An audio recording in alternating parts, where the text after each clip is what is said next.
mi è venuto il video al contrario, l'ho caricato lo stesso, chi se ne frega, girate il cellulare, allora, o se no il computer, girate la testa. MC20 3000 V6 biturbo, la sportività del tridente. Questo è totalmente un nuovo progetto, questa è totalmente una nuova macchina, mi ricorda molto la 8C, lì, la 4C, 216.000, pochino tanto, rivestiti in pelle in alcantara, display riposizionato, eleganza, motore, tutto prestazioni questo V6, pratica nel clima, display centrale, 325 all'ora, 2,9 secondi e deve essere un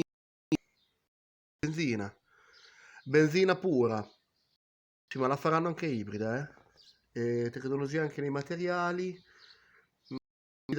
3000 a 6 valvole per cilindro, coppia massimo 730. Beh dai, non è male. È totalmente